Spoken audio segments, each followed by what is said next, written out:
수예배로 모이신 모든 성도님들을 환영하고 축복합니다. 오늘부터는요, 스가랴 말씀으로 함께 은혜를 받고자 합니다. 스가랴 말씀을 준비하기 전에 주보를 한번 찾아보았습니다. 찾아보니까 5월 8일부터 12월까지 약 8개월에 걸쳐서 요한복음 1장부터 12장까지의 내용을 함께 살펴보았더라고요.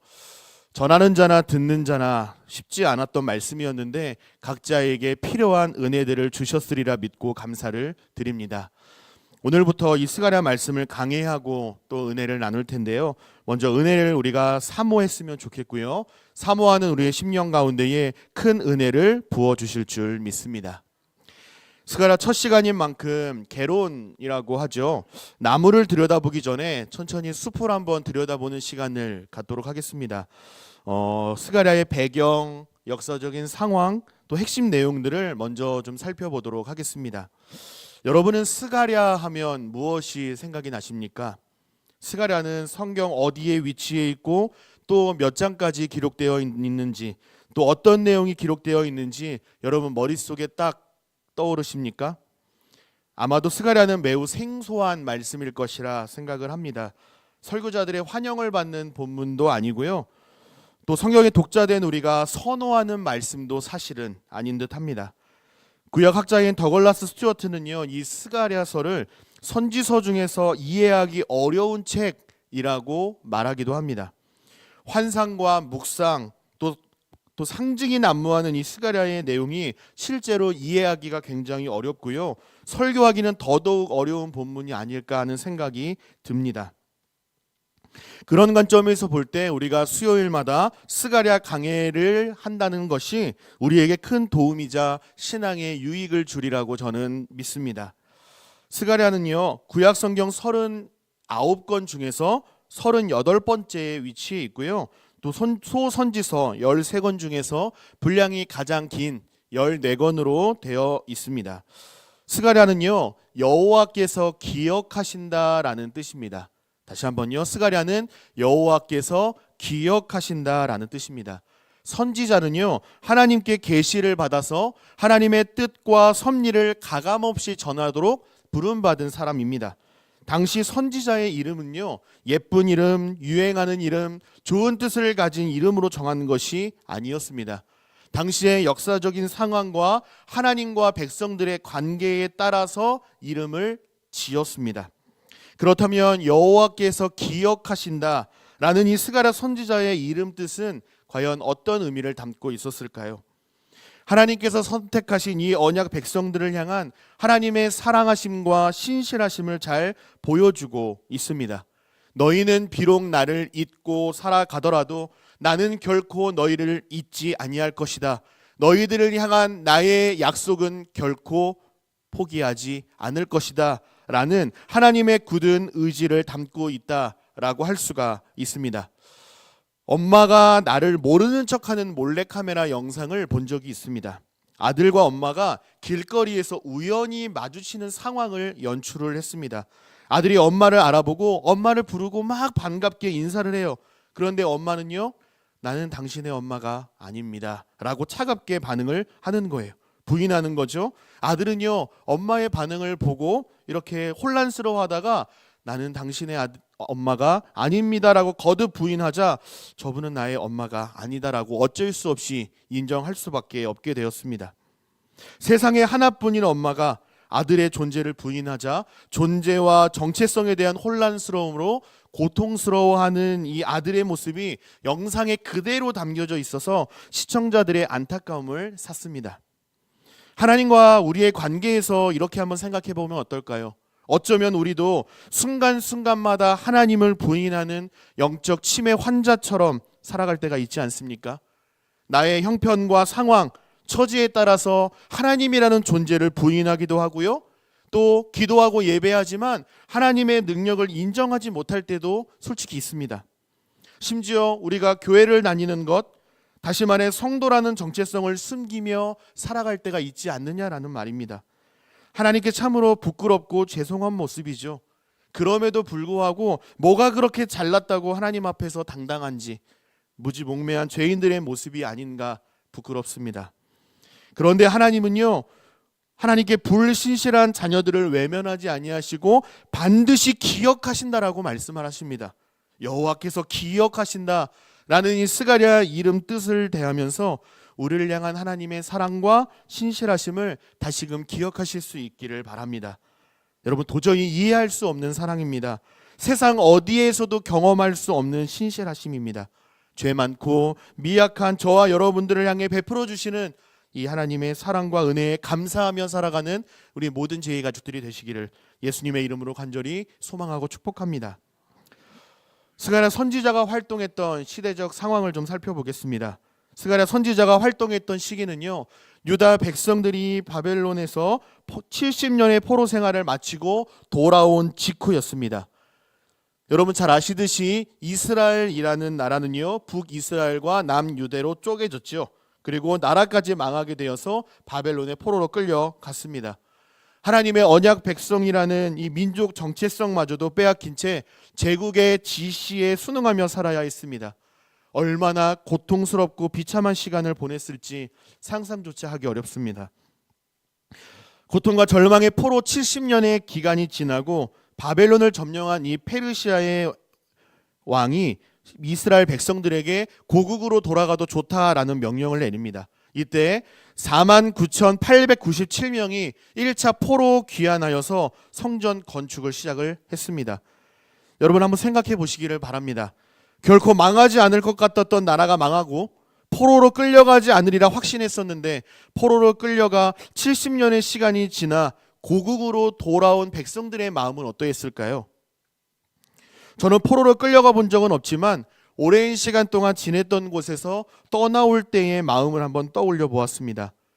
군대에서 전역할 때의 마음이 어땠을까 한번 떠올려 보았습니다. 생각해 보니까요, 군생활하면서 고민하고 계획했던 것들을 실천하며 살아야겠다라는 의지를 가지고 버스에 올랐던 기억이 납니다. 또 3년 동안의 신학대학원 기숙사 생활을 마치고 집으로 섬기는 교회로 돌아왔을 때에도요, 학교에서 배우고 경험했던 것들을 가지고 하나님과 교회 공동체를 잘 섬겨야겠다라는 마음의 결단으로 충만했던 기억이 납니다. 포로 기간을 마치고 돌아오는 이 유다 백성들의 마음도 이러지 않았을까요? 몸은 지쳐 있을지라도 작은 희망 하나쯤은 품고 돌아오지 않았을까요? 아니요, 오히려 큰 기대와 함께 마음의 결심과 다짐을 굳게 붙들고 귀환하지 않았을까요? 실제로 백성들은 고국으로 돌아가서 성전을 재건하면 하나님께서 성전에 임재하셔서 다윗과 솔로몬의 시대처럼 우리를 지키시고 인도하실 것이라는 믿음과 기대를 가지고 돌아왔습니다. 하지만 그들을 기다리고 있던 것은 무엇입니까? 소위 꽃길이 아니라 가시밭길이었습니다. 예루살렘에 되돌아오기는 했지만 상황은 녹록지 않았던 거죠. 가나안 땅은 기근이 끊이지 않았습니다. 성전은 10수년 동안 방치되어 있었습니다. 성전은 이스라엘 백성들에게 어떠한 의미가 있습니까? 하나님과 관계를 맺고 교제하는 장소였습니다.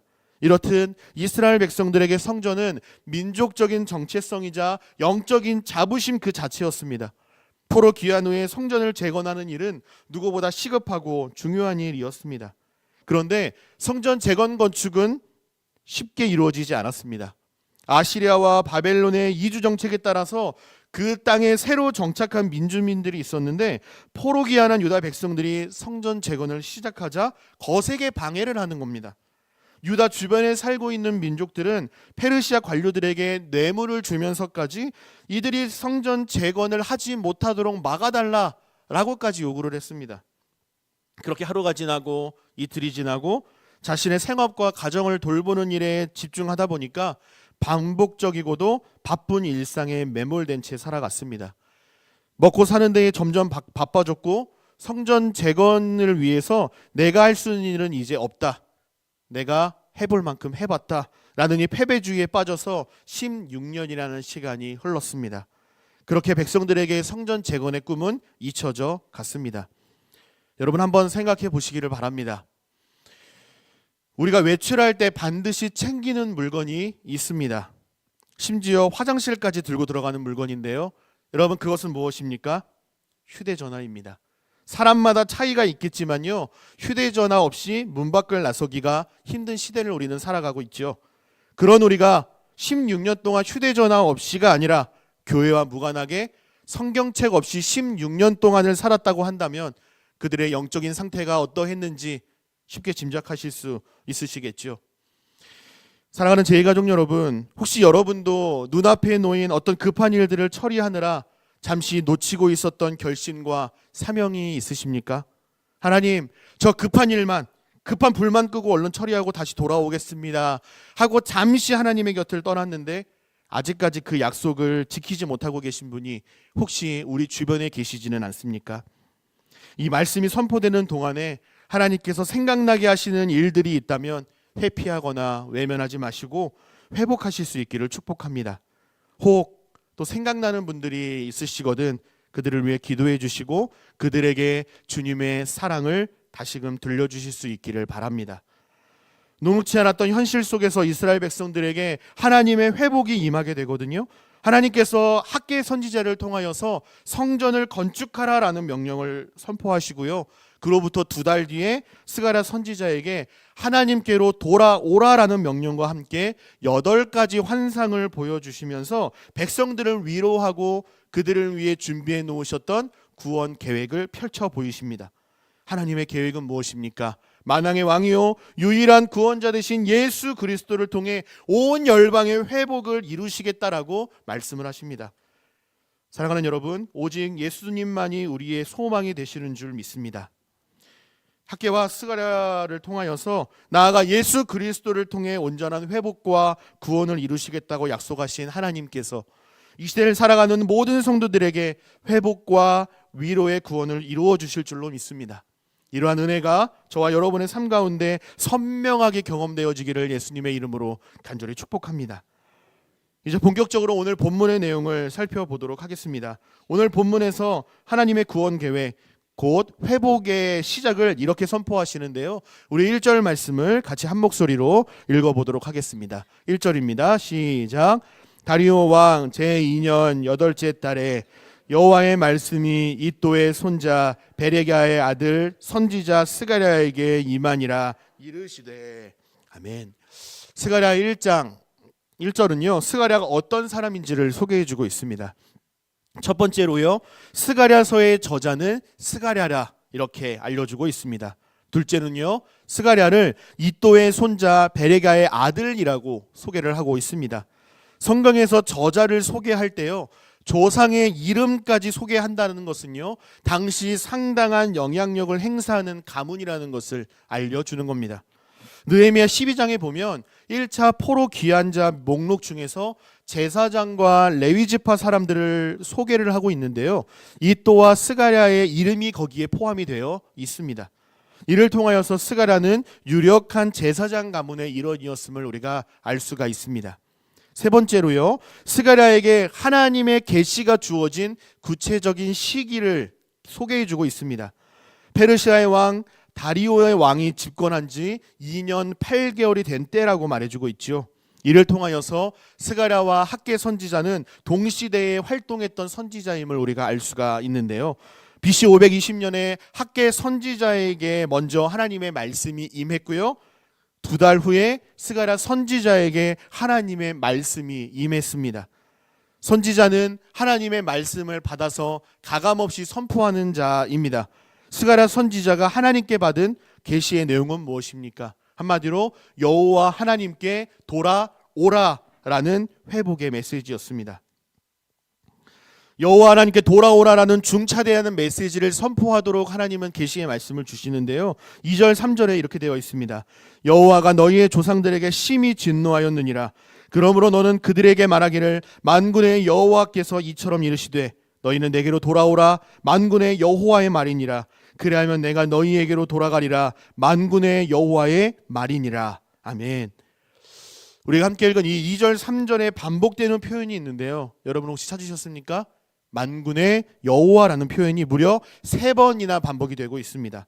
내게 돌아오라라는 외침은요 단순히 한 사람의 말이 아니라 전지전능하신 만군의 여호와 하나님께서 이스라엘 백성들을 친히 부르고 계신다라는 말에 무게를 더욱 실어주고 있습니다. 그들을 부르신 분이 누구십니까? 만군의 여호와 하나님이라 말씀하고 있는 겁니다. 여러분, 하나님께서 이스라엘 백성들에게 궁극적으로 원하시는 것은 무엇입니까? 고통이 아니라 회복입니다. 하나님은 이스라엘의 참된 회복을 원하셨습니다. 그리고 명령하셨습니다. 그런데 위로와 격려의 방법이요, 하나님은 진노와 심판이라는 방법을 선택하셨다는 데에 조금 이해가 되지 않습니다. 여러분, 그렇지 않습니까? 그래도 사고치고 나간 아들 딸들이 좀 타일러야 집에 와서 밥 한번 먹고 가라, 이렇게 좀 타일러야 집에 한번 들어올 만하지, 회초리 들고 화내고 질책하는데 집 안으로 들어가고 싶은 자녀들이 있을까요? 그렇다면 하나님은 도대체 왜 진노라는 방법을 선택하셨을까요? 제 나름대로 한번 생각을 해보았습니다. 이스라엘 백성들이 지금 무엇을 잘못했는지, 잘못한 행동이 하나님 아버지의 마음을 얼마나 속상하게 했는지를 알려주는 의도가 아니었을까 하는 생각이 들었습니다. 여러분의 생각은 어떠십니까? 하나님은 왜 이스라엘 백성들을 타이르지 아니하시고 오히려 하나님의 진노와 심판을 선언하셨을까요? 서울 마포구에 있는 나눔교회를 담임하시는 조영민 목사님이 쓰신 우리 가운데 서신 하나님이라는 저서에서 이 부분을 치료를 위한 진단과 처방이라는 관점으로 해석을 했습니다. 책의 내용을 발췌해 왔는데 한번 잘 들어보시기를 바랍니다. 스가랴서를 통해 우리는 크나큰 위로를 얻을 수 있지만 위로가 그냥 주어지지 않습니다. 2절을 보면 하나님의 진노에 대한 언급이 위로보다 먼저 나옵니다. 진정한 위로는 상대방이 어떤 상태에 있는지 정확히 진단한 후에야 가능한 것이기 때문에 어디가 어떻게 아픈지를 알아야 어루만지며 치료하지 않겠습니까? 라고 말했습니다. 하나님께서는 2절에서 이스라엘 백성이라는 환자의 상태를 정확하게 진단을 하셨죠. 지금 너희가 힘들게 살고 있는 이유는 너희 조상들이 내게 죄를 지었고 내가 그들에게 크게 진노했기 때문이라 말씀합니다. 그런 다음에 3절에서 백성들에게 이렇게 처방전을 주십니다. 너희는 내게 돌아오라. 그리하면 내가 너희에게로 돌아가리라. 그러면 병이 낫겠다라는 거죠. 마치 이런 거죠. 마치 의사가 환자에게 당신은 지금 어떤 중병을 앓고 있습니다. 지금 당장 응급수술을 하지 아니하면 생명을 잃을 수도 있습니다. 라고 말한다면 환자는 어떤 생각을 하게 될까요? 자신의 건강의 심각성을 깨닫고 회복과 치료를 위하여서 의사에게 자신의 몸을 기꺼이 맡기지 않겠습니까? 조상들은 자신의 죄악길과 행실을 떠나라는 하나님의 말씀에 불순종했습니다. 그러니 하나님의 진노와 심판이 불가피했던 거죠. 그래서 하나님은 하나님과의 관계에서 끊어져 버린 병에 걸린 이 언약 백성 환자들에게 위로가 아닌 심판과 진노를 통하여서 하나님께 지금 즉시, 지금 바로 속히 돌아와야 할 것을 촉구하시는 겁니다. 지체할 시간이 없다라는 겁니다. 지금 바로 돌아와야 너희들이 살 수 있다라고 말씀을 하시는 겁니다. 회복의 시급함을 말씀하시는 것이죠. 4절 말씀도 한번 보겠습니다. 여러분, 4절 말씀 우리 같이 한번 읽어볼까요? 4절 말씀 함께 합독합니다. 너희 조상들을 본받지 말라. 옛적 선지자들이 그들에게 외쳐 이르되 만군의 여호와께서 이같이 말씀하시기를 너희가 악한 길 악한 행위를 떠나서 돌아오라 하셨다 하나 그들이 듣지 아니하고 내게 귀를 기울이지 아니하였느니라. 여호와의 말이니라. 아멘. 여러분, 이스라엘 백성들은요, 하나님께서 세우신 나라가 망하겠어? 우리는 선택받은 하나님의 백성인데 하나님이 어떻게 우리를 버리실 수가 있어? 라고 안일하게 생각을 했습니다. 그런데 일의 결국은 어떻게 되었습니까? 이스라엘에는 나라가 망하고 나라가 둘로 쪼개지고 무너지고 포로로 끌려가고 말았죠. 여러분, 의사가 병을 진단했습니다. 처방전을 주었습니다. 치료책도 주었습니다. 그런데도 불구하고 검사와 진료를 거부하고 약도 먹지 않아서 병이 더욱더 악화되었다라고 한다면 의사의 잘못이 크겠습니까? 아니면 환자의 잘못이 더 크겠습니까? 후자죠. 환자의 잘못이 큽니다. 하나님은 선지자들을 통하여서 하나님께로 돌이킬 것을 촉구했음에도 불구하고 하나님께서 오라라고 불렀음에도 불구하고 여러 번 수차례 불렀음에도 불구하고 조상들은 돌이키지 않았습니다. 그러므로 하나님의 진노와 심판에서 피할 수 없었던 겁니다. 저는 이 부분을 묵상하면서 시편 1편 말씀이 생각이 났습니다. 시편 1편 1절부터 6절까지의 말씀입니다. 복 있는 사람은 악인들의 길을 따르지 아니하며 죄인들의 길에 서지 아니하며 오만한 자들의 자리에 앉지 아니하고 오직 여호와의 율법을 즐거워하여 그의 율법을 주야로 묵상하는도다. 그는 시냇가에 심은 나무가 철을 따라 열매를 맺으며 그 잎사귀가 마르지 아니함 같으니 그가 하는 모든 일이 다 형통하리로다. 악인들은 그렇지 아니하며 오직 바람에 나는 겨와 같도다. 그러므로 악인들은 심판을 견디지 못하며 죄인들이 의인들의 모임에 들지 못하리로다. 무릇 의인들의 길은 여호와께서 인정하시나 악인들의 길은 망하리로다. 아멘. 시편 기자는 복 있는 사람은 어떤 사람이라고 말합니까? 악인들의 꾀를 따르지 아니하고 하나님의 말씀을 청종하고 그 말씀대로 순종하는 사람들이라고 말합니다. 우리가 새해를 맞이하여서 서로 인사하는 것이 있죠. 새해 복 많이 받으세요. 새해 하나님의 복 많이 받으세요 라고 우리는 인사하고 있습니다. 여러분, 복된 삶을 살기를 원하십니까? 하나님의 복을 풍성하게 누리기를 원하십니까? 악에서 떠나 하나님께로 돌이키시기를 바랍니다. 옛말에 금묵자흑이라는 말이 있습니다. 먹을 가까이 하는 사람은 거머진다는 뜻의 사자성어입니다. 나쁜 사람과 가까이 지내면 나쁜 버릇에 물들기가 쉽다는 말입니다. 사과가 먹고 싶으면요, 사과 나무에서 사과 열매가 떨어지기를 기다려야지 엄한 데 가서 입 벌리고 있으면요 얼마나 어리석은 사람이 되겠습니까? 시냇가에 심은 나무처럼 철을 따라 열매를 많이 맺으며 잎사귀가 마르지 아니함 같은 형통한 삶을 살기를 원하십니까? 하나님을 가까이 하시고 하나님의 말씀대로 순종하며 살아가시기를 예수님의 이름으로 축복합니다. 악인들의 길을 떠나서 의인들의 길로 걸어갈 때에 우리를 선한 길로 인도하시고 우리를 지켜주실 뿐만 아니라 날마다 동행하시는 임마누엘의 복을 누리게 하실 줄 믿습니다. 아멘. 계속해서 5절 6절 말씀을 보겠습니다. 하나님의 진노와 책망은 계속될 뿐만 아니라 더욱더 격앙되고 있음을 느낄 수가 있는데요. 우리 5절과 6절 말씀도 같이 한 목소리로 읽어보도록 하겠습니다. 너희 조상들이 어디 있느냐? 또 선지자들이 영원히 살겠느냐?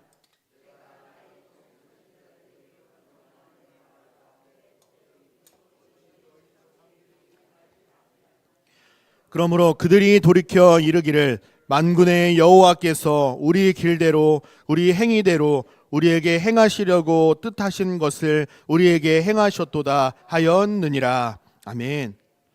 하나님의 말씀은 무엇입니까? 주의를 한번 둘러보라는 거죠. 하나님의 말씀에 불순종하던 조상들은 지금 어디에 있는가? 전부 다 죽고 없다는 겁니다. 그럼 아직도 살아있고 유효한 것은 무엇인가? 선지자를 통하여 명령한 내 말과 내 법도들 뿐이라 라고 말씀하시는 겁니다. 범죄한 조상들도 다 사라졌고요, 선지자들도 다 사라졌지만 그들이 전한 나 곧 만군의 여호와 하나님의 말씀은 남아서 하나도 빠짐없이 그대로 다 성취되었다라고 말씀하고 있습니다. 어렸을 때부터 신앙생활을 했고 제 사역자의 삶을 출발했던 모 교회에서의 추억들이 제게 많이 남아 있습니다. 제가 신학대학원에 입학하던 그해 봄에 담임 목사님께서 지병으로 갑작스럽게 소천하셨습니다. 교육 전도사로서 방송실에서 장례 예배를 드리던 중에 그리고 교회의 새로운 리더십이 세워지는 과정에서 배웠던 것이 있습니다. 그것은 바로 목사님은 소천했지만 이 세상에서 떠나고 없지만 생전에 선포했던 하나님의 말씀이 남아있다라는 사실입니다. 사람은 잊혀져도 종이 전한 하나님의 말씀은 결코 잊혀지지 않고 반드시 역사한다. 이것이 하나님께서 일하시는 방식이다라는 사실이었습니다. 이사야 선지자는 이사야 40장 8절에서 푸른 마르고 꽃은 시드나 우리 하나님의 말씀은 영원히 서리라라고 선포했습니다. 야고보서 1장 17절 하반절에서는 그는 변함도 없고 회전하는 그림자도 없으시다라고 결코 변하지 아니하시는 신실하신 하나님의 성품을 고백을 했습니다. 또 우리가 잘 알고 있는 창세기 1장에도 보면 하나님께서 무엇을 하시니 그대로 되니라 라는 형태의 말씀이 무려 5번이나 반복되고 있음을 알 수가 있습니다. 창조주 하나님의 전능하심과 신실하심을 잘 보여주는 말씀이지요. 사랑하는 제1가족 여러분, 사람의 생각은 상황과 환경에 따라 기분에 따라 달라질 수 있습니다. 그러나 하나님의 뜻은 천지가 없어지기 전에는 율법의 1.1획도 결코 없어지지 아니하고 다 이루신다는 예수님의 말씀을 항상 기억하시기를 바랍니다. 하나님의 말씀은 반드시 이루어집니다. 하나님의 말씀을 붙잡을 때 비로소 회복이 시작된다라는 사실 또한 믿으실 수 있기를 소망합니다. 혹시 여러분 중에 회복을 위하여 기도하고 계신 분 계십니까? 철저히 무너져 있고 하나님께서 고쳐주시기를 바라는 삶의 영역은 무엇입니까? 하나님 말씀을 더욱더 붙잡으시고 또 그렇게 순종하며 살아가는 2025년 한 해가 되시기를 바랍니다. 사랑하는 제2가족 여러분, 여러분은 지금까지 어떻게 살아오셨습니까? 또 앞으로 하나님 앞에서 어떻게 살아가시겠습니까? 아무리 복잡한 문제라고 하더라도 하나님의 말씀이 우리의 마음 가운데 심겨지면, 하나님의 말씀이 우리의 삶 가운데에 임하시면 회복될 줄로 믿습니다. 이 시간 함께 예배하는 우리 모두가 이러한 믿음을 갖게 되시기를 간절히 소망합니다. 포로 귀환한 유다 백성들을 외면하지 아니하시고 포기하지 아니하시고 나에게 돌아오라 라고 회복의 은혜를 베풀어 주신 것처럼 조상들의 죄에서 떠나 여호와 하나님께로 돌이켜 하나님의 말씀대로 순종하며 하나님께서 기뻐하시는 삶을 요구하신다라는 사실을 우리가 다시 한번 기억하면서 그렇게 살아가는 은혜가 함께 하시기를 또한 예수님의 이름으로 축복을 드립니다. 여러분, 그러면 하나님께서 스가랴를 통하여서 내게 돌아오라 돌아오라 돌아오라라고 지금 말씀하시는데요, 여러분, 하나님께서 이들에게 원하시는 돌이킴은 무엇일까요? 무엇을 돌이키기를 원하실까요? 하나님께서 원하시는 것은요, 단순한 장소의 이동이 아니라 중심의 회복을 요구하고 계신 겁니다. 물론 교회의 발길을 끊었던 자들이 교회 공동체 안으로 다시 돌아오는 것도 하나님께서 기뻐하시는 돌이킴이 맞습니다. 반드시 필요한 돌이킴입니다. 이러한 돌이킴의 역사가 우리의 가정 가운데 교회 공동체 안에 불일 듯 일어나게 되기를 간절히 바라고 기도합니다. 이뿐만 아니라 우리 중심의 회복도 있어야겠습니다. 몸은 교회에 와 있지만 마음은 하나님이 아닌 다른 곳을 향하고 있는, 마치 누가복음 15장에 나오는 형처럼 항상 아버지 곁에는 머물러 있지만 아버지 마음에는 관심조차 없고 아버지가 돌아가신 후에 더 많은 유산을 받을 날을 손꼽아 기다리고 있는 집안에 있지만 잃어버린 탕자의 삶을 끊어내야 하지 않느냐 하는 말씀입니다. 혹시 저와 여러분 중에 첫째 아들과 같은 하나님께 잃어버린 바 된 자녀는 없습니까? 하나님이 무엇 때문에 아파하시는지, 무엇 때문에 눈물 흘리시는지, 무엇 때문에 지금도 우리를 위하여 기도하고 계시는지 거기에는 관심 없고, 하나님은 왜 내 기도를 들어주지 아니하십니까? 하나님, 우리의 현실은 왜 이렇게 어렵습니까? 라고 하나님 앞에 따져 묻기를, 거기에만 우리의 시선이 매몰되어 있지는 않은지, 우리의 기도 제목과 하나님 아버지의 마음을 우리가 어떻게 대하고 있는지를 이 말씀을 통하여 돌아보기를 원하시는 그 하나님의 목소리를 우리가 마음으로 들으실 수 있기를 간절히 소망합니다. 메이저리그 출신의 프로야구 선수이자 영향력 있는 설교자의 삶을 살았던 빌리 썬데이라는 분이 계십니다. 이분이 이런 말을 했습니다. 교회에 간다고 해서 그리스도인이 되는 것은 아닙니다. 차고에 간다고 자동차가 되는 것이 아닌 것처럼 말입니다. 다시 한번요. 교회에 간다고 해서 그리스도인이 되는 것은 아닙니다.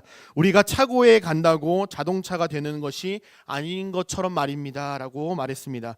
다소 우스꽝스러운 표현 같지만 교회에 왔다는 이유만으로 나에게 맡기신 신앙적인 책임을 다했다라고 생각하는 성도들에게 일침을 가하는 표현이 아닐까 생각합니다. 하나님께서 요구하시는 고차원적인 돌이킴은 예배 따로 삶 따로가 아니라 예배와 삶의 일치를 바라시는 겁니다. 우리에게 어떻게 적용할 수 있을까요?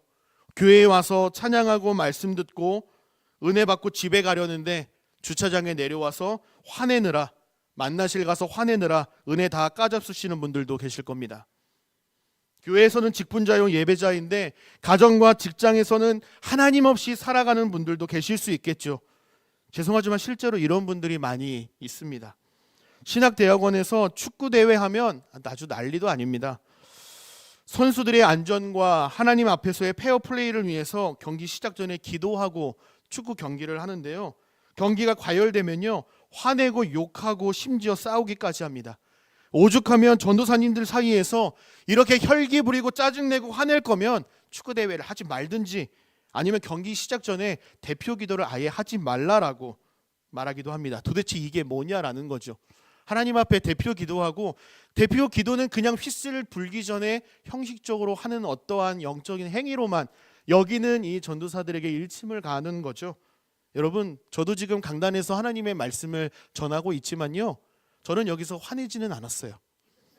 화내지는 않았지만 저도 크게 다르지 않은 한 사람임을 여러분에게 말씀을 드립니다.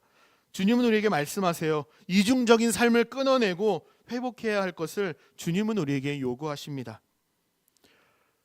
강단에서 정장 입고 경건하게 하나님의 말씀을 전했으면 추리닝 입어서도 목사로서의 삶을 살라라는 주님의 메시지로 저는 들었습니다. 이렇듯 형식적인 예배, 함께 모여드리는 예배와 삶의 예배의 일치를 저와 여러분에게 요구하시는 겁니다. 사랑하는 제2가족 여러분, 간절히 바라고 소망합니다. 주차장에서의 우리의 모습이 은혜 성전의 모습이 되었으면 좋겠습니다. 우리의 가정과 직장, 교회에서의 모습이 부모님과 자녀들을 대하는 태도가, 서로를 대하는 태도가, 전도회에 모여서 구역 모임 할 때에 서로를 대하는 우리의 태도가 우리의 은혜 성전, 합심 기도실, 봉사의 자리와 일치하는 삶이 되었으면 좋겠습니다. 이러한 관점에서 이스라엘 백성들은요, 하나님께로 돌아왔습니다. 그러나 돌아오지 않았어요. 하나님께 돌아왔습니다. 그런데 그들은 하나님께로 돌이키지 않았습니다. 무슨 말일까요? 조상들과 달리 하나님의 말씀에 순종하여서 고국으로 돌아와 성전을 짓고 있습니다. 그들은 많은 희생과 헌신을 감당하고 있고요, 애쓰고 있습니다. 하지만 마음의 중심에 하나님은 찾아볼 수가 없습니다. 언제든지 세상 앞에서 넘어질 가능성이 너무했고, 하나님을 떠나 우상을 섬길 준비가 되어 있는 자들이었습니다. 내가 시간만 있고 여유만 있어봐라, 우상 섬기러 간다. 내가 지금 조금 성전 짓느라 바빠서 그렇지 여유만 좀 생겨봐라, 나는 우상에게 간다라고 이미 출발할 준비가 다 되어 있는 자들이었다라는 거죠. 이것이 바로 돌아왔는데 돌아오지 않았다라는 말입니다. 그래서 하나님은 조상들처럼 하지 말고 하나님께로 몸과 마음이 같이 돌아오라라고 회복의 초대장을 계속 보내시는 겁니다. 신앙생활은 곧 중심의 싸움이다라는 말을 설교 중에 들은 적이 있습니다. 사람은 어디에 중점을 두느냐에 따라서 마음가짐과 행동이 달라질 수밖에 없는 존재들이라는 거죠. 간단한 예를 하나 들어드리겠습니다. 설교 중에 들었던 내용입니다. 제가 두 가지의 비슷한 문장을 말씀을 드릴 건데요, 어떤 차이가 있는지를 한번 잘 생각해 보시기를 바랍니다. 첫 번째입니다. 집에서 교회가 멀다. 그리고 두 번째는요, 교회에서 집이 멀다입니다. 다시 한번 더 말씀드릴게요. 첫 번째, 집에서 교회가 참 멀다. 생각해 보셨죠? 두 번째입니다. 교회에서 집이 참 멀다. 여러분, 이 두 문장의 차이를 좀 느끼셨습니까? 하루 종일 교회, 일주일 내내 교회에 있으라고 드리는 말씀이 아닙니다. 신앙생활의 기준이 어디에 있느냐, 신앙의 중심이 어디에 있느냐 하는 겁니다. 우리의 기준을 집에 두느냐 아니면 교회에 두느냐에 따라서 전혀 다른 신앙생활을 하게 된다라는 말씀입니다. 교회가 중심이고 하나님을 기쁘시게 하는 일에 기준을 두면요, 비가 오나 눈이 오나 하나님 앞에 예배드리러 옵니다. 그런데 집이 중심이 되고 내가 기뻐하는 일에 기준을 두면 어떻게 될까요? 비가 와서 못 가요, 눈이 와서 못 가요, 피곤해서 못 가요, 바빠서 못 가요, 일이 있어서 못 가요? 안 갑니다. 어떤 일정이 늦게 끝나서 버스나 지하철이 끊기면요, 여러분 어떡하십니까? 심야 할증으로 택시비가 아무리 비싸도요, 어떻게든 집은 갑니다. 그런데 우리가 교회, 예배의 자리, 기도의 자리는 어떠하느냐라는 이 중심의 회복을 여러분에게 말씀드리는 겁니다. 사랑하는 여러분, 중심과 기준이 틀어지면 우리의 행동이 틀어지고요, 우리의 신앙생활도 틀어지고요, 그러면 하나님 앞에선 우리의 삶도 틀어질 수밖에 없습니다. 그래서 악기를 매일 수시로 조율하듯이 우리의 신앙생활도 하나님의 말씀 앞에 우리의 몸과 마음을 세우는 영적 조율 시간이 반드시 필요합니다.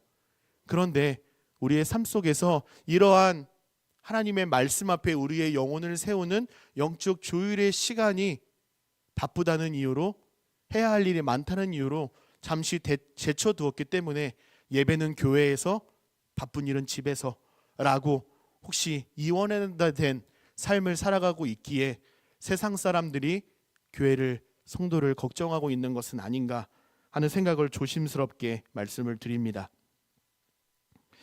사랑하는 제2가족 여러분, 세상과 주님 사이에서 누구를 주님으로, 왕으로 섬길까 혈투를 벌이는 이 소유권 전쟁 사회 속에서 마음의 중심과 시선을 하나님께 드리실 수 있기를 소망합니다. 주님과의 동행을 사모하시고요, 주님과의 동행을 사수하시기를 바랍니다. 요한복음 15장 4절 5절에서 예수님은 내 안에 거하라 나도 너희 안에 거하리라. 가지가 포도나무에 붙어있지 아니하면 스스로 열매를 많이 맺나니 나를 떠나서는 너희가 아무것도 할 수 없음이라 라고 말씀하셨습니다. 요한계시록 3장 20절에는요, 볼지어다 내가 문 밖에 서서 두드리노니 누구든지 내 음성을 듣고 문을 열면 내가 그에게로 들어가 그와 더불어 먹고 그는 나와 더불어 먹으리라 라고 말씀하셨습니다. 사랑하는 제2가족 여러분, 지금 이 순간에도 하나님은 저와 여러분에게 내게 돌아오라 라고 초대하십니다. 교회 밖에 있는 사랑하는 자녀들이여 교회 안으로 돌아오라 라고 부르시고요, 교회 안에 있는 하나님의 자녀들이여 내게 돌아오라 라고 주님은 우리에게 초대하십니다. 사랑하는 여러분, 내게 돌아오라 라고 초대하시는 시급한 하나님의 초대장 가운데 하나님의 손을 더욱더 굳게 붙드시기를 바랍니다. 우리의 신앙생활은요, 하나님 중심, 말씀 중심, 교회 중심이 되어야 합니다. 그래야 흔들리지 않는 견고한 신앙생활을 할 수가 있습니다. 정체되지 아니하고 성장하는 신앙생활을 할 수가 있고요, 정체되어 있는 신앙생활이 아니라 역동적인 살아있는 하나님께서 기뻐하시는 신앙생활을 할 수가 있습니다. 여러분, 사람 보고 신앙생활하지 마시기를 바랍니다. 어떤 특정한 지도자나 사람을 너무 신봉하지 마십시오. 그들 역시 완전하지 않고요, 또 완벽할 수도 없습니다. 성부, 성자, 성령 삼위 하나님을 벗어난 신앙생활을 주의하시기를 바랍니다. 하나님, 말씀, 교회를 벗어난 신앙생활을 주의하시고요, 예배, 말씀, 기도를 벗어난 일상생활을, 신앙생활을 주의하시기를 바랍니다. 우리 모든 제2가족들이 하나님의 주권을 인정하고 하나님의 말씀에 순종함으로 말미암아서 주님께서 돌아오라는 말씀에 전적으로 순종하여서 예배와 삶이 일치하는 하나님께서 기뻐하시는 삶을 살아내는 우리 모든 제2가족들이 되시기를 예수님의 이름으로 간절히 소망하고 축복합니다. 아멘.